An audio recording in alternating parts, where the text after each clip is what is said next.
turn it up too high. Good to see y'all tonight, this evening. This is the day that the Lord has made. Y'all know what? We should rejoice and be glad here. And it is exceptionally soothing to be here on this evening. I'm excited to see all of your lovely, handsome, and smiling faces. Again, it is good for us to be here. We are in this series, an evening going through the Bible in 1 year. It's the title of our book. It's by Dr. Alan B. Stringfellow. And we know that we may not, each lesson it usually it's supposed to take a week, and so 52 weeks, but it's taking longer than that. We're not trying to rush through it. So there may be some weeks where it may take a couple of weeks. Some lessons may take a couple of weeks, may take 3 weeks. That's okay. So it won't be through the Bible in quite a year. It might be through the Bible in a year and 2 or 3 months, something like that. But we want to take our time, dive into each book of the Bible. That's what it's all about, getting into the Word of God.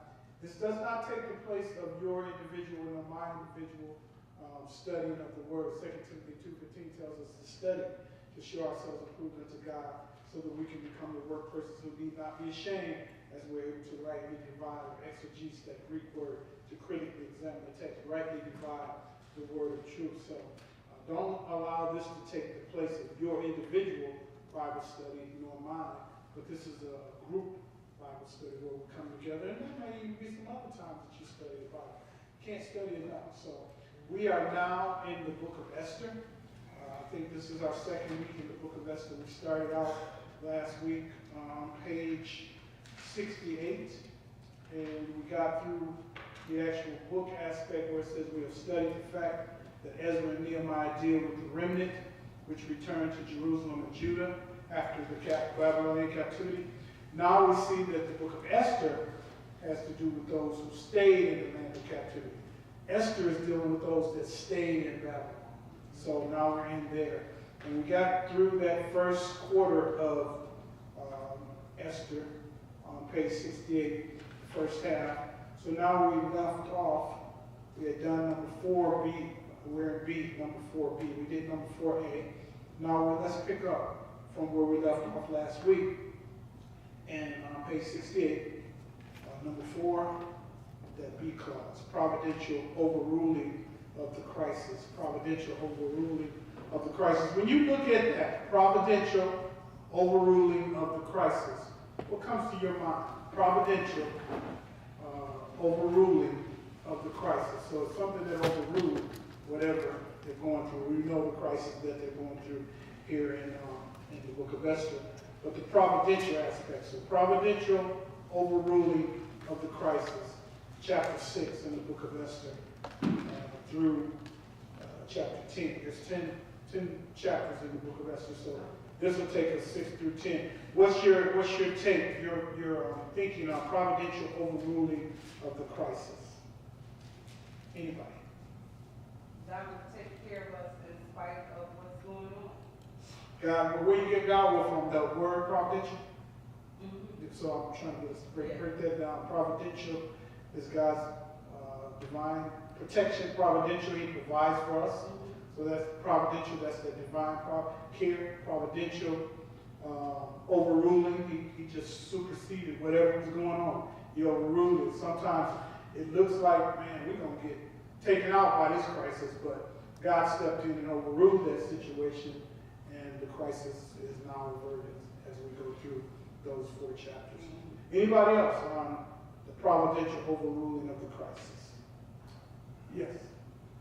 I'd say he put people in places where they had the opportunity to move in his direction.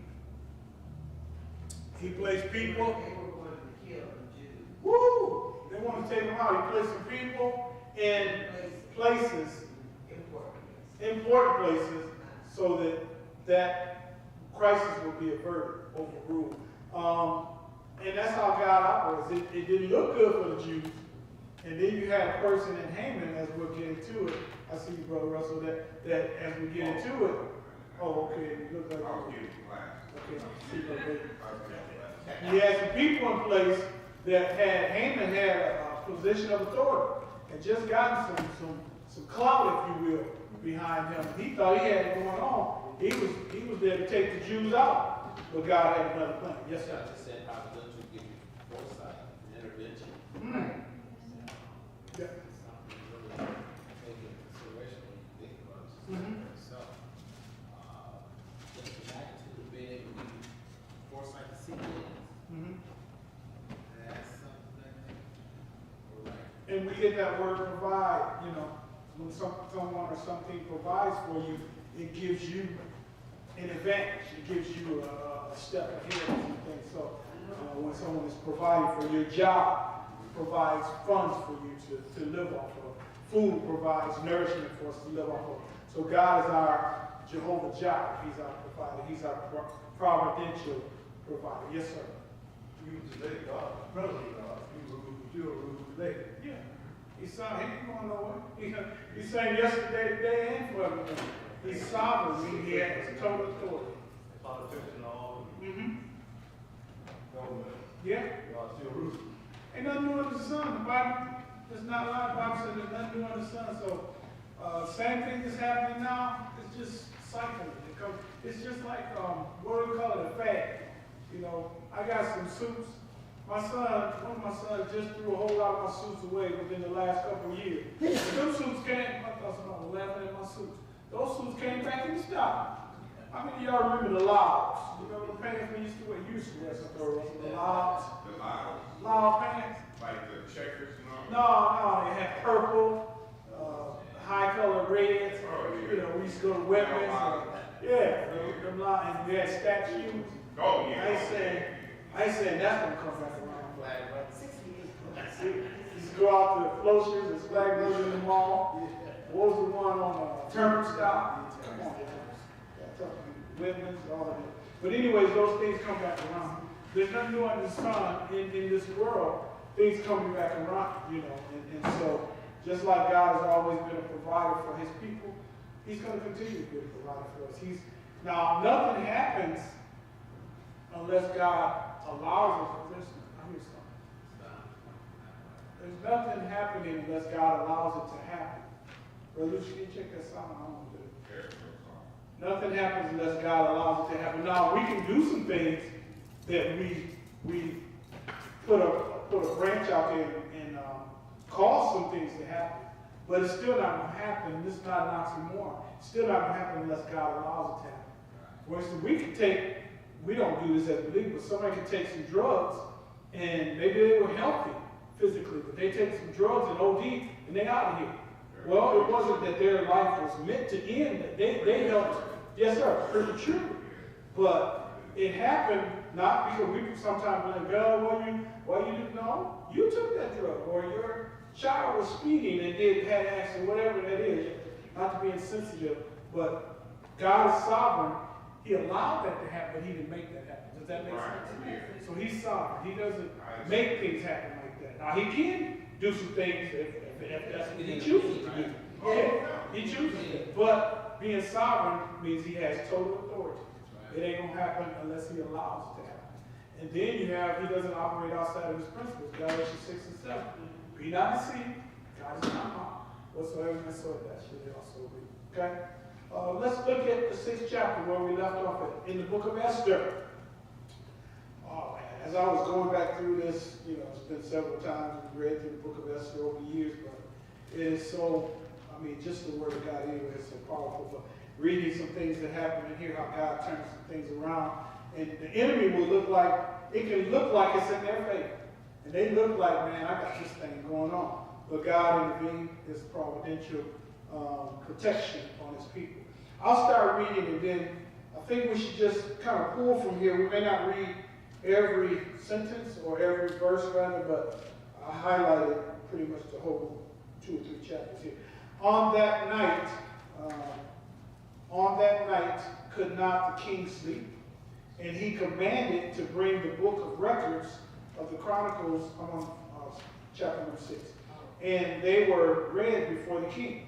And it was found written that Mordecai had told of Bigthana and Teresh, two of the king's chamberlains, the keepers of the door, that's who the chamberlains were, who sought to lay hand on the king, I wrote that down again, Ahasuerus.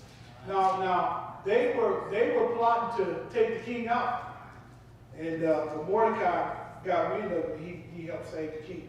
And the king said, what honor and dignity has been done to Mordecai for this? Mordecai is the one that stepped in and told him, hey, king, they plan to take you out.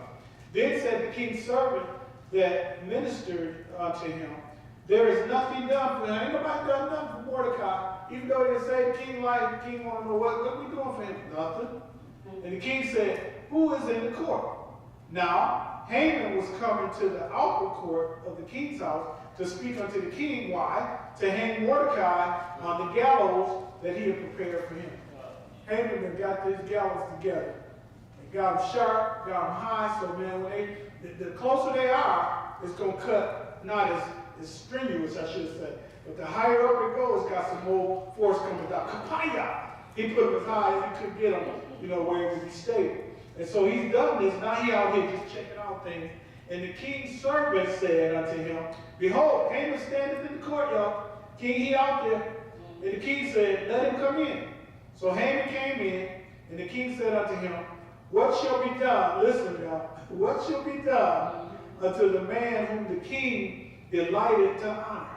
Now Haman thought in his heart, to whom would the king delight to do honor more than myself? Haman thinking he talking about honoring him.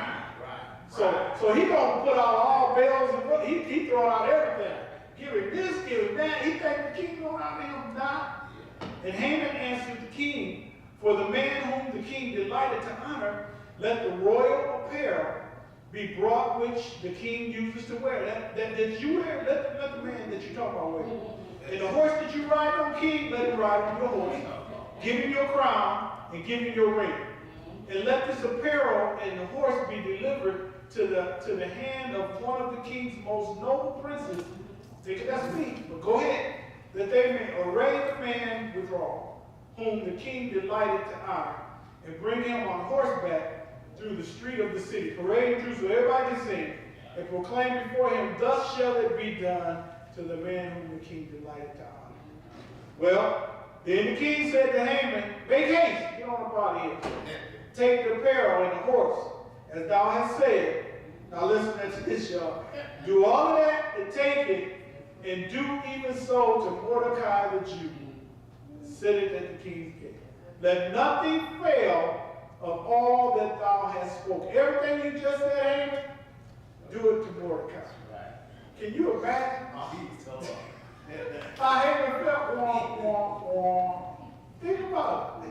He put himself on a pedestal. This is what needs to happen, because you're talking about me, king. Right. So now, he tells him, okay, go take that to Mordecai, the Jew. Uh-oh. Anybody want to take over or got any comments on anything I read? That's powerful. Anybody got any comments on that? Think about, maybe you've been in a situation in your life. Somebody tried to set you up. God turned that thing around. Even though some people misquote Genesis 50 and 20. What the devil meant for bad, God turned around for your good. That's not what it says. That's not what it says. That's not what it means. But Joseph was talking to his brothers, you remember?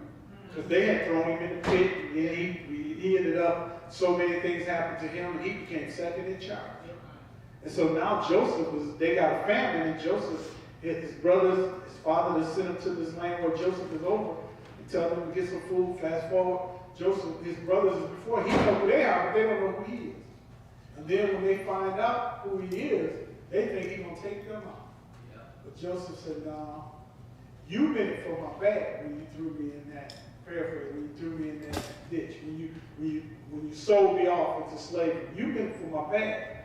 But God took that thing and turned it around for my good. He didn't say what the devil meant for bad. That's not what he said. He was talking to his brothers. You meant it for my bad. But God turned it around for my good, and not just for me. Read the rest of that 20th verse.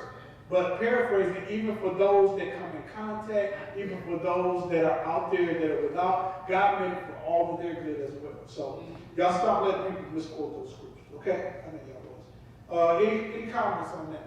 Any comments on anything that we covered Again, maybe you went through something similar in life and folk tried to set you up, but God had a ram in the bush. God turned that thing around. Anybody? Well, we just talked about Haman getting promoted last a little bit. Mm-hmm. Yeah. And then he had to turn around and look at Yeah. Mordecai again. He had just got promoted. Just got put up. He still wouldn't bow down. No, that's why he's mad, because Mordecai would not bow down. Everybody else would bow down to Haman, and he's like, what's up with this Mordecai dude? And then some folk coming, hey, Haman, he still ain't bowing down. Right. You know, so that made him doubly mad. Yeah, he was told. Yeah, he was upset. Yes, ma'am. The enemy tries to set you up all the time. Say which? All the That's time. his job. Yeah. Steal, kill, and destroy. He will try to set you up. Sound like you had an example. Yes, I do. Go ahead. Oh, no. It's here. No, that's what we're here for. To talk, to help. We're helpers one to another. And I encourage God. I encourage you. Well, I've been going through, Uh-huh. and I told God today, I told him I wish I would die when I had my stroke and everything. I wish I would die. Okay. Because why would you save my life to them? So let me go through so much. Mm-hmm. Why? And you know, only God knows that answer. He may reveal it, he may not reveal it, but he has a plan for your life. And it's not to harm you, but he has it for your good. And he has it expected in for your life. So the enemy wants you to continue to think, just like you said, why God, why this? But you know what I've started doing? You may do the second one.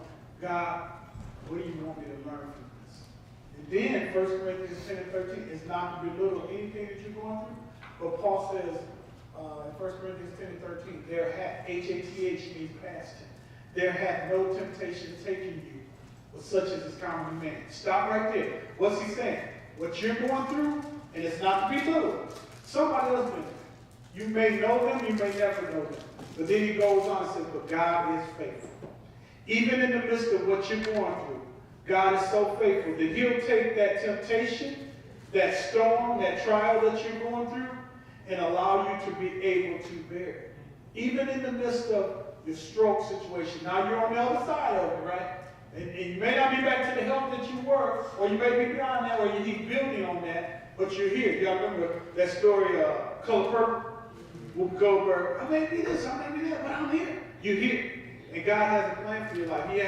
He got some folk maybe in this room or somewhere out there in the community that only Sister Fire can touch. So God has a plan for your life. And, you know, it's all right to shed tears and all that, but say, God, I see, bro, what do you want me to learn from this? And then he's not going to leave you out there on our path. He's going to let you know.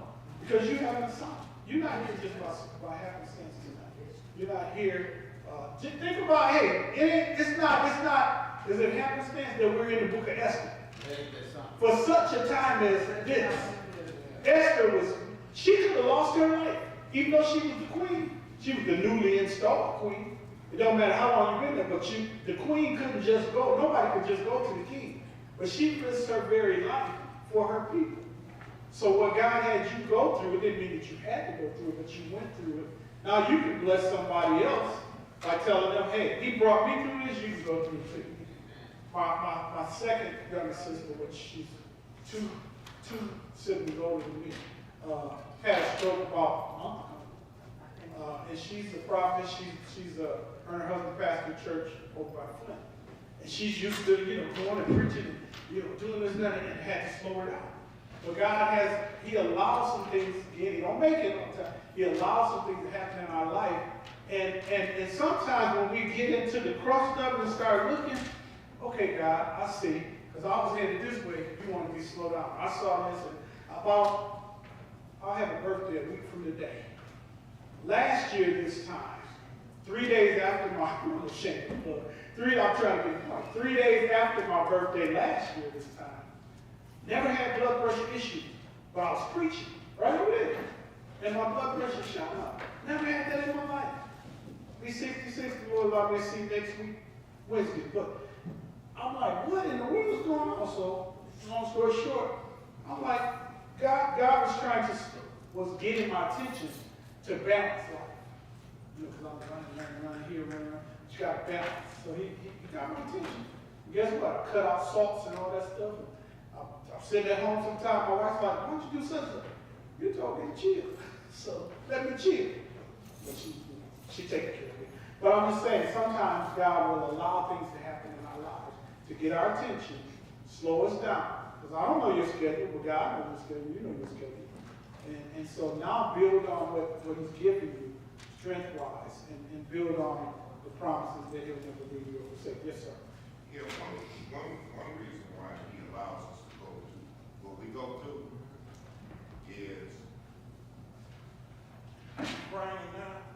Just keep going through it. You're gonna be screaming, shouting, hollering, and giving God the praise. See, he allows us to go through things, difficult situations or whatever, to bring the glory out of it, to give him the praise, just keep going through it. Keep crying. It's okay. Just keep going through it. Yea, though I walk through the shadow of the valley of death, thou art with me. Thy rod and thy staff comforts me. You getting comfort now. Just keep going through it. Because in the end, you'll be praised. In the end, we win. And you know what? Sister Fire, just turn around and look back there.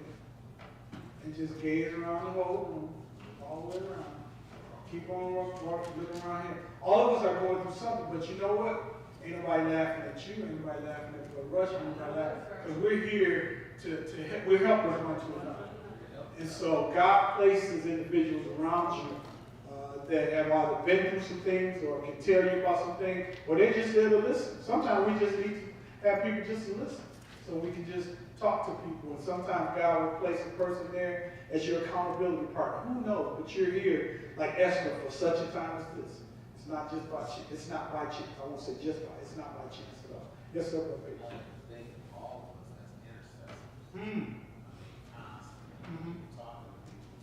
You can tell, and it's almost like it's a really good thing to do that. But most importantly, most must remember that God put us on this planet to help each other. Yeah. That's it. It's all about. And that's true. Did y'all hear my wife's testimony at the beginning? She's moving on along, doing God's will. You know, ain't doing nobody wrong. That's not my wife will give you her life. I mean, she ain't gonna tell you, but she is the most giving person, and she doesn't ask for a whole lot. Been with her almost 40 years. I know she don't ask for a whole lot. But when she wants something, she wants it, you know. But she doesn't ask for unreasonable things. But this thing comes upon her, and I had to give her shots and a whole lot of different things, and she went through that until, what, from 2014? 14 years. Yeah, I got her 14 in this, 14 years. She was on this blood thinner and all this stuff, and had to be careful not to hit them. And then all of a sudden, the doctor that I was talking about, Dr. Marks, wanted her to take this one test. Then he took her off that medicine and said, "Now you've been whatever free from this, but I just wanted to caution you that." But now she's been off of that for a number of years, you know. And so God allows us to go through some things for different reasons. You know, I won't try to make up the reason, but keep on talking to him. Keep on asking God, what do you want me to learn from this? And how can I help other people from going through this? He has a reason for allowing it to happen. But you still here. Still here. Yeah. The enemy wants us to stop going through. He wants us to stop going through. You know, it says that, yeah, you want to go through. Sometimes we as humans, we stop because we get tired.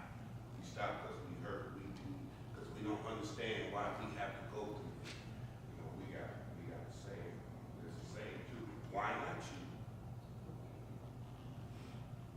And God also knows our strengths and our weaknesses too. Obviously, He knew you could handle it because I have a brother.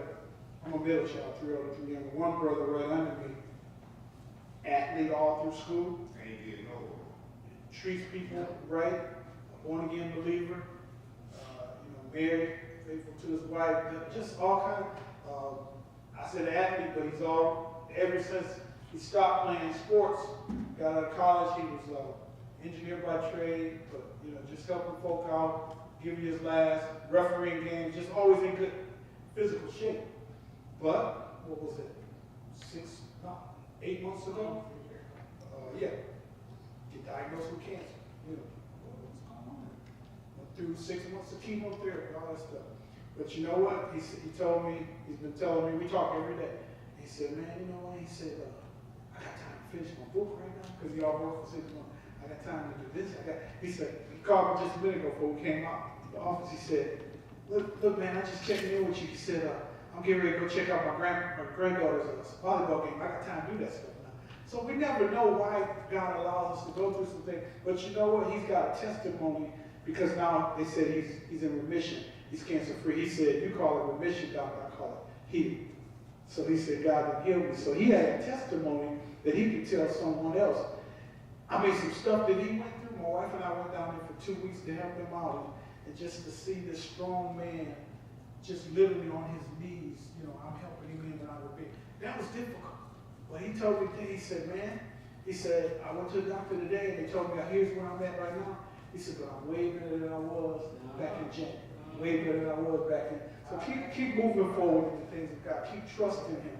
And watch you see God's going to elevate you. You got a plan for your life. You might not know what it is right now, but keep on working in that direction. So look at Esther for such a time as this. Yes. Yes, ma'am. I got the scripture. Okay. In Psalms 34, said many Righteous.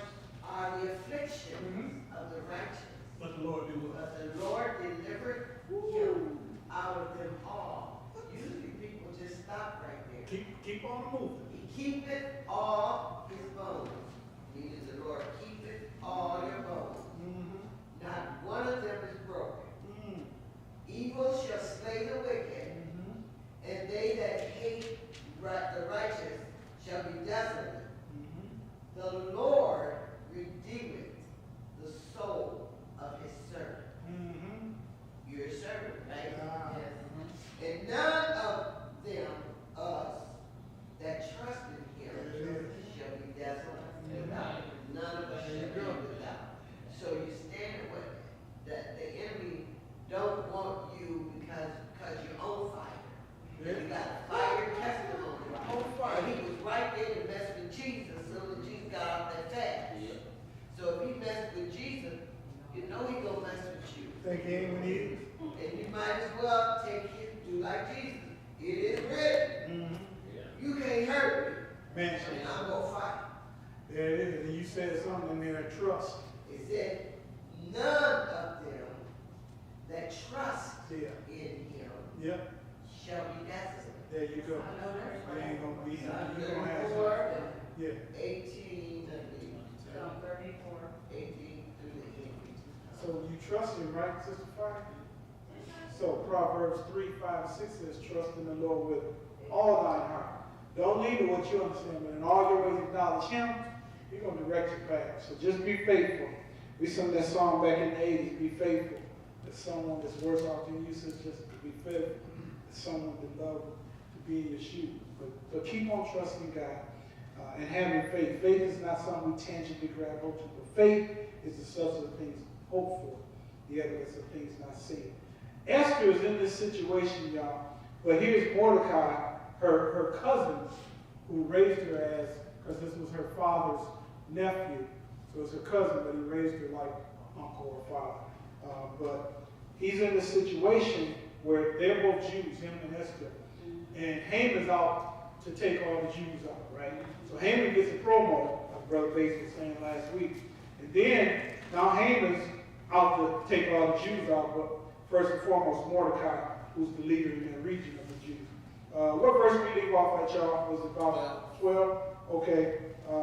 And Mordecai came again to the king's gate, but Haman hasted to his house mourning and having his head covered. He running in shame. Now he running to tell his wife and all that what happened. Look, and Haman told Zeresh, his wife, and all his friends everything that had befallen him. Then said his wife, she prophesied, y'all. Then said his wife unto him, if Mordecai be of the seed of the Jews, before whom thou hast begun to fall, thou shalt not prevail. And you out of here, man. He gonna take you out. You dead. But shall surely fall before him. And while they were yet talking with him, came the king's chamberlains and hastened to bring Haman unto the banquet that Esther had prepared. That's what he wanted all along. He wanted to go to the banquet, but he didn't know what was in store for him, y'all. Look at chapter number 7, Esther's banquet for the king. So the king and Haman came to the banquet with Esther. Now you got to remember, just before that, the king was asking Esther, what you want? I'll give you everything up to half of what I got. But you can't go over that, but you can go under, but you can come up to half of the king. What you want, Esther? And the king said again, now he back on it. Esther, on the second day at the banquet of wine, what is thy petition, Queen Esther? And it shall be granted thee, and what is thy request? And it shall be performed even to the half of the kingdom. He ready to give her everything, y'all. Then Esther the queen answered and said, if I have found favor in thy sight, O king, and if it please thee, the king, let my life be given me at my petition, and my people at my request. I want my life spared. I want all the Jews' life spared. And then she goes on, and Esther, the queen, answered and said, do that for me, for we are sold, I and my people, to be destroyed, to be slain. They want to take us out, in other words. Then the king answered and said unto Esther, the queen, who is he and where is he? Who's trying to take y'all away? It's Haman. And Esther said, the adversary, the enemy, is that wicked Haman. Yeah. Then Haman was afraid before the king and the queen. And the king went out for a minute, y'all. And look at what happened. Haman got on the queen's bed. The king went out. Haman got on the king's bed, the queen's bed, and started pleading with her. Basically, tell the king that I'm sorry. Don't take my life.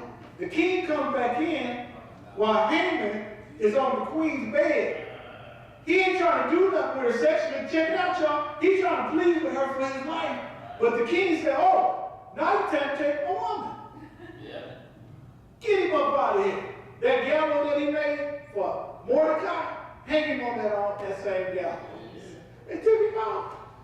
Anybody got any comments on that? So he got hung with it, y'all. Let's see. Yes, sir. They ain't not always what they look like it is. No? If they like.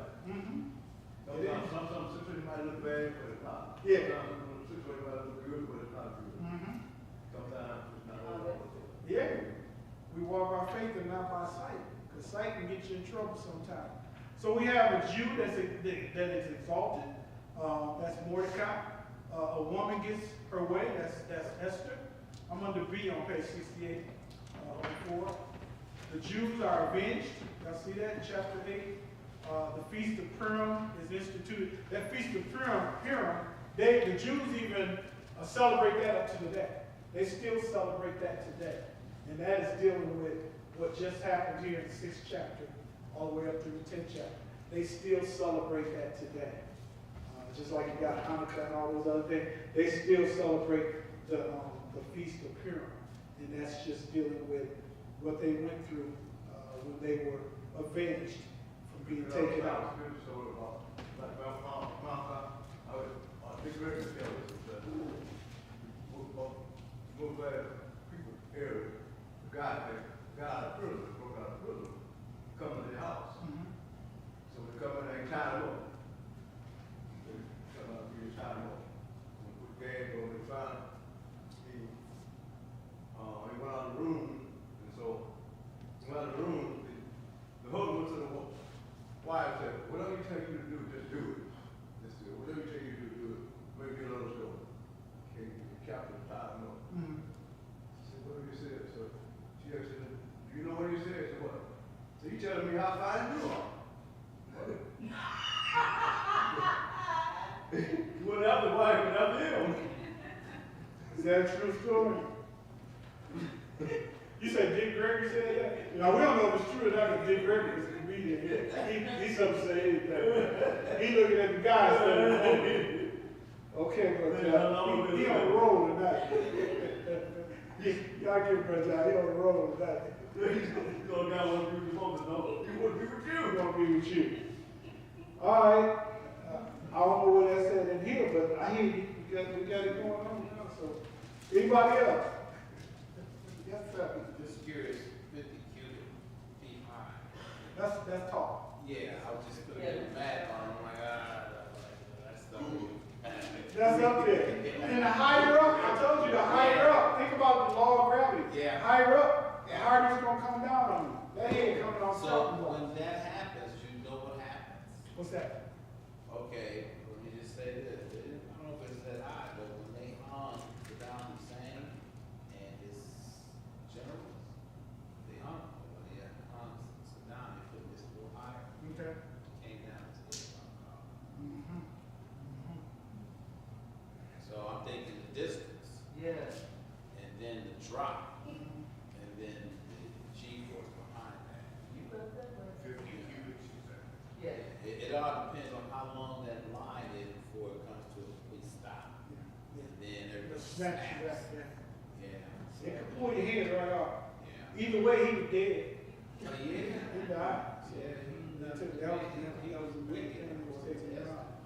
Somebody had their hand up on something. Okay. So the personalities of the book, I'm under number 5. The structures, well, let's back up. Mordecai becomes prime minister. 75 feet? So Mordecai becomes a prime minister. It sounds like familiar with Joseph. They meant it for bad, but God turned it around for good. Same thing with Mordecai.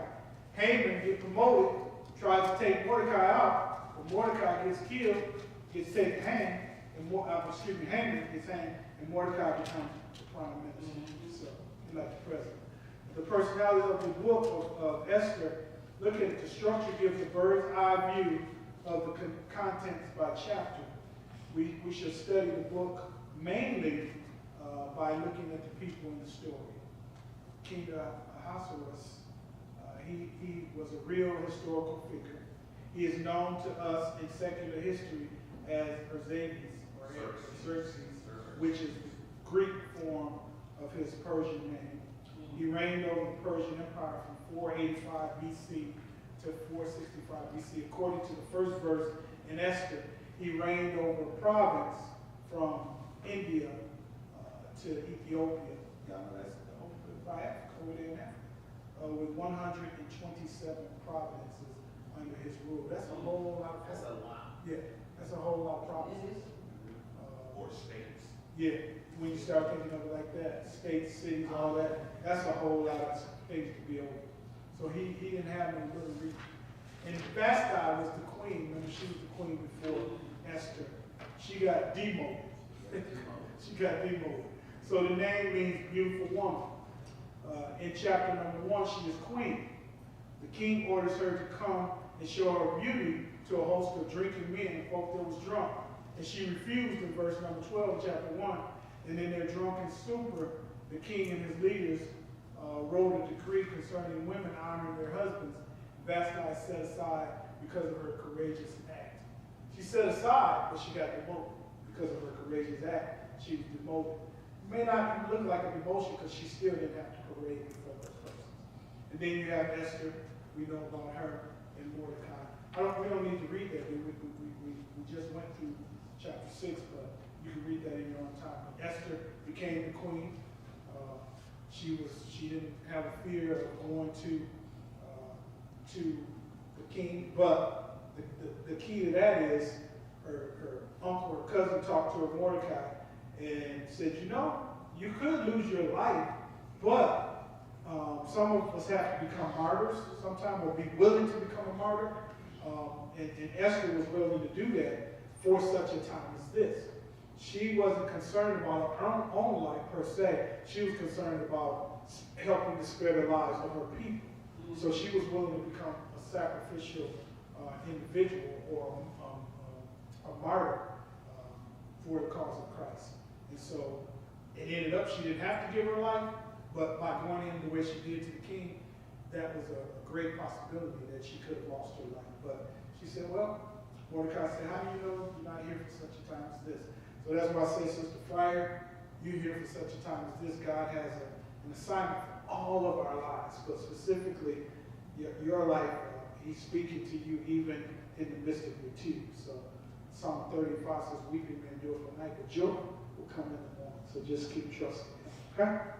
Anybody else have any comments? We're on the last part of page 69. Because of this, Any comments or questions? Because of this, Haman launched an anti-Semitic campaign to kill the Jews because of what had happened. We just went through that. And the king gave permission and sent a letter to all the provinces. Because he gave permission for Haman to kill Jews. But it turned around on Haman. Haman came to that, I want all these Jews killed. And then all of a sudden, the king said, what y'all done to this man, Mordecai? What have y'all done for him since he helped spare my life? Found out nothing had been done, so he ended up favoring Mordecai. You know the story we just went through. Mordecai sent for help from Esther. She was to plead with the king, and she took a great risk. That's what I was just talking about. She had not been asked to his quarters for 30 days. Cool relationship, right? Esther 4:11. Mordecai sent another message of great importance to us in Esther 4:14. Who knoweth whether thou art come to the kingdom for such an hour as this? And Esther responds that she will appeal to the king, even if I perish, I perish. That's what we have to get to. For such a time as this, even if I have to sacrifice, I sacrifice. Even if I have to become a martyr, I become a martyr for the cause of Christ. Comments or questions? Anybody? Yes. That's why we have to be so careful trying to set traps. Mm. That's a prime example of reaping what you sow. So, yeah. Used to be a song, I used to lead that song too. I forgot the name of it, but it was by the Williams Brothers. In that song it would say, if you dig one ditch, you better dig two, because the trap you set just may be for you. Yeah. So that's what happened to Haman. He set a trap, but the trap ended up being for him. The last paragraph here on page 69. Yes. I was just going to say, we're not in this world just for us. No. I mean, we're in it for the benefit of the whole. You know, so I have to be mindful, you know, like Mother said, how I have to be mindful of how I live. You know, if I want other individuals to come into the fold. I mean, because, hey, you set a ditch when you don't walk upright. Yeah. And people are, we're the city that sits on the hill. People are watching us. They cannot be hid. So folks are watching us. They see, you know, our good. They see our bad. As they see our ugly. So the best thing for us as believers, first and foremost, God sees everything. Psalm 139. If we try to make our bed in hell, he's there. If we try to send up to heaven, he's there. So he sees everything. He knows everything. He hears everything before we even say it. So it's best for us to live holy and walk upright, circumspect, because somebody watching us, God first and foremost, but there's somebody else you may never know or you may know, but be rest assured, the children, the grandchildren, people in the community, y'all probably everybody in here that had somebody come up and tell them, you know, I saw you doing this, or I watched you, and you really inspired me. Something of that nature. Well, that just lets you know there's some people that's watching you that you know not of. There's some people, I tell my wife, you can be in the store, be wherever, hey, how you doing? Hey, how you doing? I don't know half of those people that, Brother Rush, they come to you, hey, Brother Rush, how you doing? They know your position at the church or wherever, or in the community, on your job, or whatever. They know that, and you don't really want to know them, but they're watching you. Teenagers watch, yes, sir. Well, Esther was thrust into a role of the Messiah because after this, when they was coming to crucify Jesus, the chief priest, remember when the chief priest said, well, yeah, let's kill him because one should die for all. Remember, I can't paraphrase it like it says, but it's in the scripture. So she was a form of a Messiah for the Jews at that time. So she was put into the position, one to die for all. So and she said that if I should perish, she's going to perish for all. Jesus is our Messiah, and he and the priest, when they was coming to let him die for all of us. If one should die, let him die for all. So she was a form of a representation of the Messiah for the people. And when you think about that, and we talk about being the hands and feet of Jesus in the earth, That's what all of us should be, and be willing. That's why I said we should be willing to become martyrs. You know, nobody really wants to die, but be willing to give your life for the cause of Christ. That's what Esther said. If I gotta perish, I perish. She wasn't saying shoot me, kill me. I don't care to live. No, that's not what she. But if I have to, I'm willing to do that. Christ was willing to lay down his life, and he did so. We have to become just like Christ in that sense, and become, you know, the hands and feet of Jesus in the earth. If you go back to Abraham as well, remember when Abraham was supposed to sacrifice his son, Isaiah, and the Lord would provide. You know, Esther wasn't; she was willing to, but she didn't have to. The only one who could fill that role was Jesus. Right. And that's why we have to be willing. That's what about to be willing and obedient. And God, he always has a ram. He's our Jehovah Jireh. He's our provider. Now we don't go into it saying, God gonna get me out of this. No, that's not what we're saying. Because he may become that. Right. Yeah, and then sometimes we step into a place where God didn't tell us to be, and then we get taken out. You know, that's on us. Okay, let me read this last paragraph. The whole meaning of the book of Esther is found right here. God's people were about to be destroyed, but God used a person to what we're talking about. Esther at the right time. Refer again to Esther 4:14. For such time as this, the slaughter would have been similar to what Hitler did in the 1940s. Had that went through and they killed all the Jews, it would have been similar to the 1940 situation with Hitler and when he took all those folk out. Haman prepared a gallows for Mordecai in Esther 5:14. Mordecai had saved the king from harm, and the king heard about it, right? In Esther 6:1-2. He decides to honor Mordecai. Thus, the gallows for Mordecai became a death trap for Haman. So again, be careful who you put your mouth on. Be careful what you say about others. We need to speak peace. We need to speak good things about other people. And how does our parents, maybe your parents said it too, if you don't have nothing good to say, yeah, because some of the things you say, some of the things you say, Galatians 6:7 is going to happen by itself. But go up to the first verse. If somebody did fall short, if they're overtaken in a fault, saved people, ye which are spiritual, Galatians 6:1, what you do, restore such a one in the spirit of meekness. Why? Consider yourself, you might be in that same type of situation. I don't know anybody in here that would like for somebody to dog them out, even though we fell short of God's glory. Now, Galatians 6:7 going to take care of itself. Be not deceived, right? God is not mocked. You're going to read what you saw. But this first verse says how we as believers are to treat those persons. I'm talking about, you did this, you ain't welcome to church. No, first of all, it's God's church. We can't tell them not to come to church. You know, if they cause disruption, fighting and doing all that stuff, you have a conversation with them, but you can't just, don't come to church. You banned from church for 99 years. No, it's God's church. We have to protect the people here. So there's things we set up, you know, to make sure we protect others from people that are causing those type of things. I see I'm finished this point because I might forget it. I'm going to finish this point because I might forget it. Go ahead. Yeah, go ahead. Well, as a believer, we are ambassadors for Christ. Yes, sir. Our conversation should be based on the cross of Christ. Right. He says we are ambassadors for Christ, and our conversation ought to be based on the cross for Christ. Now, I forgot. I told you to hold on. I was going to forget what I was going to say. Hear me. I got you. I didn't forget it. I think I wrote it down. Yes, sir. I was just thinking about faith, and it was about maybe 2 weeks prior to the study. I was watching a documentary on her. She was On Esther? Esther.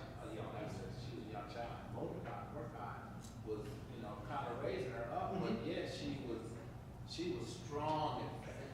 She really was, and it's almost like the faith made her kind of bold with it, and in the times that she took to go and talk to the king, she sat and fasted and prayed with her handmaid before she went and approached the king, but she was very blunt, bold, straightforward, and he came out right away like, you can have everything I got.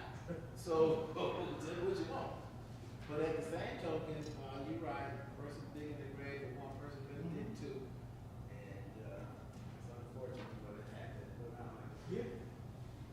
And you're right, Esther. And that's why the Bible says, pray without ceasing. Man, I'll always pray not to faint. That was the point. We have to consistently pray for God to give us direction. Esther didn't just step in there and run and talk to the king. Like you said, she had worship with her handmaidens, and before she went in there, she got direction. And then she also had leadership from Mordecai and different ones giving her, and they were coming back telling her even the king's move, what his mindset was. She didn't just go in there, but she did what others wouldn't. You had to have an appointment.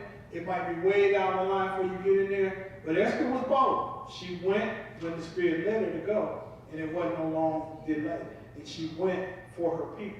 And the other risk is they didn't even know that her and Mordecai and all of them others were Jews. The Jews were hated, so that was another thing. Had the king found out, there was a risk that had he found out that they were Jews, he could have just taken them out, because they were enemies to them. But he listened and heard what Esther had to say, and to your point where based on. It wasn't a long time. It didn't take her a whole lot. What you want?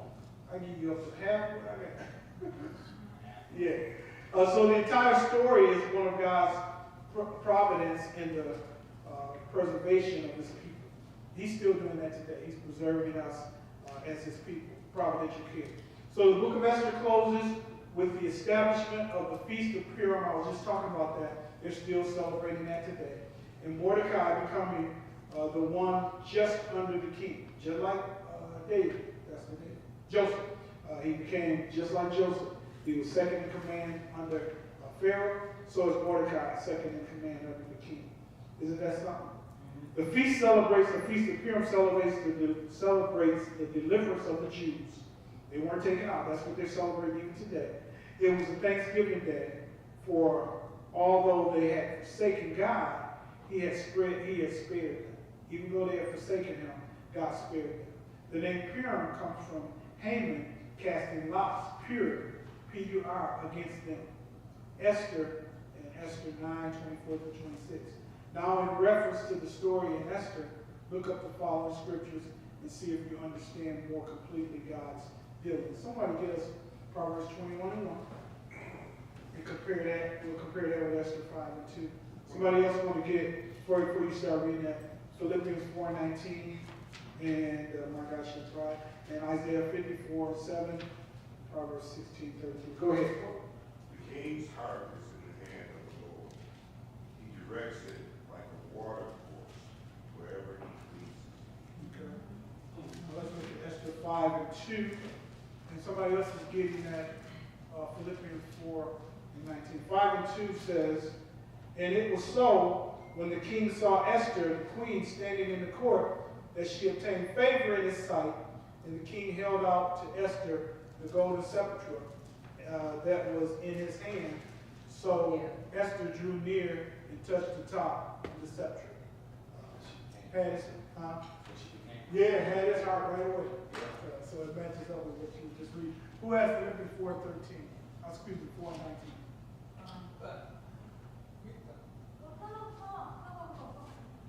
But my God shall supply all your need according to his riches and glory by Christ Jesus. And 5:3 of Esther says, then said the king unto her, what wilt thou, Queen Esther, and what is thy request? It shall be given thee to the half of the kingdom, supplying her needs. The half of the kingdom, God shall supply. Didn't say through or how he going to do it. He can work it through one of the members here. He can work it through your job. But he'll supply your needs according to his riches and glory. Yes, ma'am. I have a problem with if I'm worshiping God. Okay. I do.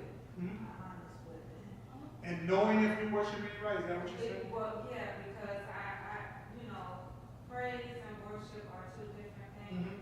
Mm-hmm. But worship is where I have my problem. Okay. I don't know if I'm worshiping him right or right. Well, I will tell you this, and then we can weigh in on this. Worship is a lifestyle, okay? Worship comes from the word worthiness. So am I worthy? Is God worthy for me to give him praise? Is God worthy for me to say thank you? Is God worthy for me to lift up my hands? Is God worthy for me to come out to these type of services? the answer comes back unequivocally, yes, he is, plus some. So when you're worshiping God, and it's according to your faith, it comes right here in these 66 books. This is how you tell if you're worshiping God properly. Because again, worship is a lifestyle. Am I praying when I get up? Am I praying without ceasing? Am I reading the unadulterated word? It's a lifestyle, right? Am I coming out to the various services? Am I conducting am I doing like Paul said, bringing my body under subjection? So if you want to know if you're worshiping properly, first of all, know the definition of worship, like I just said, it's a few of them, but it's a lifestyle. And then apply this word to your life. Like David said, thy word have I hidden in my heart, that I might not sin against thee. So if I'm not sinning against him, I'm worshiping properly. Okay? So worship is a lifestyle. If you remember that part of it, it's how you live every day. Am I cursing folk out? Am I going off on people? Am I holding grudges? And if the answer come back no, then you worship it properly. Keep on doing what you're doing. Keep living it by precept and example. You know, don't let anybody tell you how you should worship in that regard, but as long as it's lined up with the word of God. That's it. Yes, sir. Just give a definition to honor or show reverence, or as a divine being or supernatural power, to guard great and extravagant respect, honor, or devotion. Yeah. Thank you. And some people will mischaracterize and say, I'm going to worship service. Yeah, all type of services, ecumenical services, what I mean by that are religious services for Christ. All of them are worship services because again, worship is a lifestyle. So when I'm listening on my gospel station, I'm worshiping God. When I'm talking to my grandchildren or my children about everyday life, how they should live, so I'm worshiping God because I'm honoring him with my lifestyle. I'm honoring him with my lips. He said, these people worship me with their lip service, but their hearts are far from me. My lips have to line up with my heart. My heart has to line up with my lips. They have to go hand in hand. I can't be saying one thing, and the heart is the seat of my emotion, but feeling something else. Hopefully that makes sense. Mother, you had something? Yeah, I was going to say, sometimes people associate worship with songs. Yeah. And praise with songs. So they think the fast songs is praise. And the slow songs is worship. But that's not. It's not just singing in either one of those. Yeah. It's not just a song that you choose because it's slower, but it's like you said, a lifestyle. And praise as well. We praise the Lord. The trees praise the Lord. The birds praise the Lord. So we praise the Lord, period.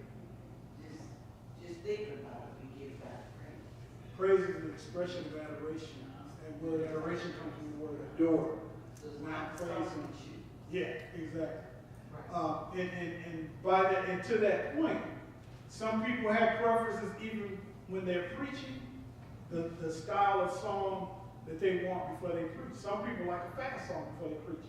My preference, everybody that's here, we're going to sign on to our Facebook. I didn't say Facebook. Faith, F-A-C-E, Facebook congregation tonight. God bless you all. We're glad you came with us tonight. Come back and be with us next week, Lord says same. I was saying something about my preference. It's just me. You know, I don't like to come into a preaching experience and I'm the one that's preaching from a fast